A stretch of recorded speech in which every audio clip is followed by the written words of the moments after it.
Assalamualaikum, berjumpa lagi dengan saya Mom Jona, seorang ibu rumah tangga. Apa kabar teman-teman? Semoga teman-teman sehat selalu dan dilancarkan rezekinya, amin ya robbal alamin.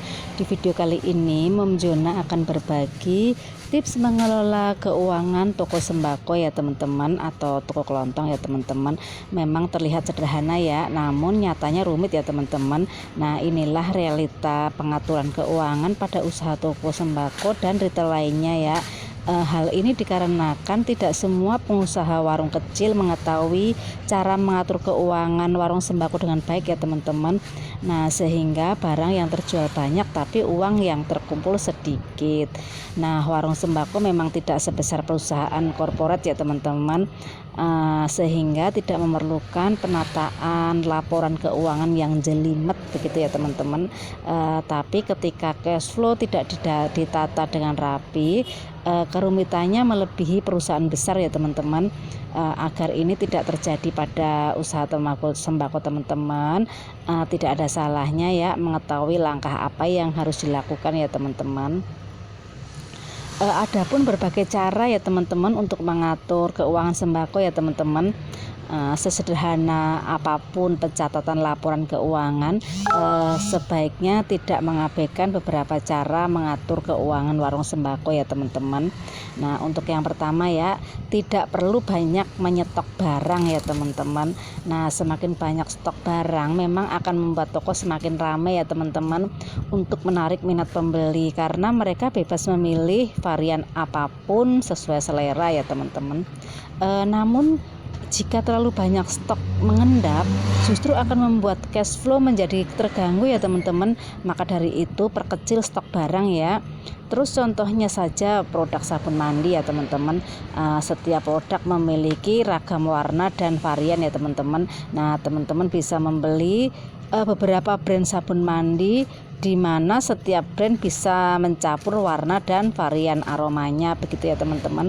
Nah, setelah itu catat baik-baik ya teman-teman, brand dan varian mana yang paling digemari konsumen. Nah, dari data inilah teman-teman bisa memutuskan untuk stok satu pak untuk satu varian aroma dari brand tertentu begitu ya teman-teman.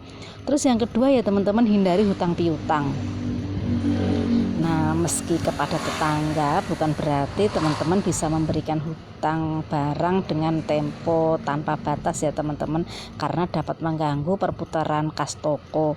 Boleh saja memberikan hutang sesekali, tapi teman-teman harus memberi penjelasan ya kapan pelanggan harus melakukan pembayaran. Terus, atau jika memang memungkinkan, terapkan peraturan hanya membayar tunai untuk setiap transaksi. Nah, selain mempermudah pencatatan, teman-teman juga tidak mungkin berhutang pada supplier, sehingga keuntungan ataupun kerugian yang didapat juga lebih mudah dikoreksi begitu ya teman-teman. Terus yang selanjutnya yaitu pemisahan rekening usaha dan pribadi ya teman-teman. Nah, cara mengatur keuangan warung sembako selanjutnya yaitu dengan memisahkan antara rekening pribadi dengan usaha ya teman-teman.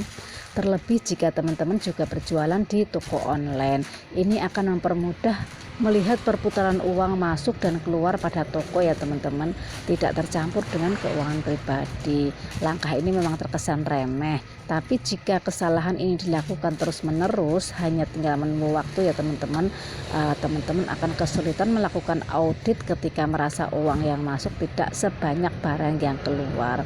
Jadi mulai sekarang pisahkan rekening pribadi dengan rekening usaha begitu ya teman-teman. Terus yang selanjutnya yaitu lakukan pembukuan serapih mungkin ya teman-teman. Memang tidak perlu seperti perusahaan besar yang memiliki catatan laporan keuangan lengkap ya teman-teman, tapi setidaknya toko kelontong juga memiliki pencatatan laporan keuangan sederhana sesuai dengan kemampuan pemiliknya begitu ya teman-teman. Misalkan saja laporan kas dan stok barang keluar dan masuk. Terus pencatatan bisa dilakukan setiap ada stok barang yang keluar atau masuk ya teman-teman. Namun jika itu terlalu merepotkan, teman-teman bisa mencatatnya setiap toko selesai beroperasi. Lalu evaluasi secara berkala ya teman-teman, bisa 1 minggu atau 1 bulan sekali. Nah, cara ini bisa membantu melihat laporan secara real time ya teman-teman. Teman-teman bisa membeli buku kas di toko alat tulis untuk melakukan pencatatan secara manual ya teman-teman. Tapi jika ingin lebih praktis, bisa menggunakan berbagai aplikasi laporan keuangan yang banyak tersedia di toko produk digital gitu ya teman-teman. Nah, terus yang kelima, yang selanjutnya ya teman-teman, alokasikan keuntungan.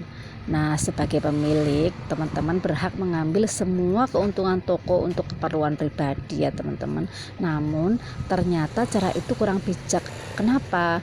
Karena teman-teman juga harus mengalokasikan sebagian keuntungan untuk tambahan modal begitu ya teman-teman. Lalu bagaimana cara mengalokasikan keuntungan secara adil? Mudah saja ya teman-teman. Teman-teman bisa mengalokasikan 30% untuk tambahan modal, 10% untuk membayar utang usaha, 10% untuk kegiatan amal, dan 20% untuk tabungan, dan 30%-nya untuk kepentingan pribadi begitu ya teman-teman. Nah, dari persentase tersebut teman-teman hanya boleh menggunakan 30% saja ya untuk kepentingan pribadi. Itu sudah termasuk untuk kepentingan amal, zakat, dan sejenisnya. Tapi jika ingin mengalokasikan dana amal sendiri boleh saja ya, sesuaikan saja dengan kebutuhan, asal tidak jauh-jauh dari komponen alokasi tersebut gitu ya teman-teman. Terus yang selanjutnya itu menggaji diri sendiri ya teman-teman. Jadi diri sendiri itu harus digaji ya teman-teman. Apakah owner juga perlu mendapat gaji? Ya tentu saja perlu ya teman-teman, karena selain owner, teman-teman juga merangkap menjadi CEO, karyawan gudang, staf keuangan, driver, bahkan admin dan cleaning service ya teman-teman. Tidak ada salahnya mengeluarkan sedikit keuntungan untuk menggaji diri sendiri di luar alokasi untuk keperluan pribadi begitu ya teman-teman. Namun ini bisa teman-teman lakukan jika keuntungan yang didapat toko telah stabil. Jika masih fluktuatif, tidak ada alokasi untuk menggaji diri sendiri juga tidak masalah ya teman-teman. Apalagi saat masih merintis ya teman-teman, kestabilan toko lebih penting dibandingkan sekedar memberi gaji untuk diri sendiri. Terus yang selanjutnya ya teman-teman, gunakan sistem FIFO ya teman-teman. Sistem FIFO, FIFO itu singkatan dari first in first out ya, yaitu bahasa akuntansi yang sering digunakan untuk stok barang ya teman-teman. Artinya barang yang masuk pertama adalah yang keluar pertama. Tujuannya untuk menghindari penumpukan dan kerusakan barang yang disimpan terlalu lama ya teman-teman. Terlebih lagi jika ada stok barang makanan atau dengan waktu expired yang singkat. Penggunaan sistem FIFO bisa meminimalisir kerugian akibat kerusakan barang ya teman-teman. Pastikan juga untuk memeriksa tanggal expired setiap produk. Jangan sampai lengah ya teman-teman menjual produk yang telah kadaluarsa pada pelanggan. Terus yang kedelapan yang selanjutnya ya teman-teman, yaitu sebisa mungkin hindari hutang usaha ya teman-teman. Nah, ada kalanya beberapa bank atau jasa pembiayaan lainnya datang menawarkan pinjaman tambahan modal ya.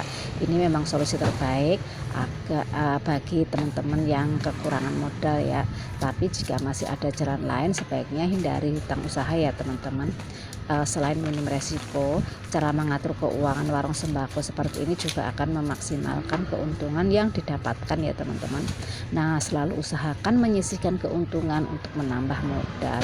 Tambahkan pula cadangan kerugian piutang untuk mengantisipasi jika ada piutang yang tidak terbayar begitu ya teman-teman. Nah, terus yang selanjutnya itu atur konsinyasi dengan baik ya teman-teman. Ada kalanya mungkin teman-teman mendapat titipan barang dari pihak lain untuk menjualnya ya, tapi ini bisa disebut dengan istilah konsinyasi ya teman-teman. Barang konsinyasi tidak masuk dalam stok barang dagangan ya, karena sifatnya hanya titipan. Meski demikian bukan berarti bukan tanpa catatan ya teman-teman. Nah, buat catatan khusus untuk barang konsinyasi ya teman-teman, cara mengatur keuangan warung sembako ini bertujuan untuk menghindari salah hitung. Nah, uang yang seharusnya digunakan untuk membayar pihak lain justru dipakai untuk keperluan toko lainnya, begitu ya teman-teman. Nah, maka dari itu ya teman-teman, atur keuangan warung sembako teman-teman sekarang ya teman-teman. Bagaimana? Ternyata mengatur keuangan toko sembako tidak sesulit yang dibayangkan, bukan? Nah, apalagi setelah melihat video ini, semoga terinspirasi buat teman-teman ya. Sekian dulu video dari saya, semoga bermanfaat. Terima kasih sudah menonton dan terima kasih sudah mengklik video yang sederhana ini ya teman-teman. Mohon dukungannya untuk like, komen, dan subscribe. Terima kasih. Wassalamualaikum warahmatullahi wabarakatuh.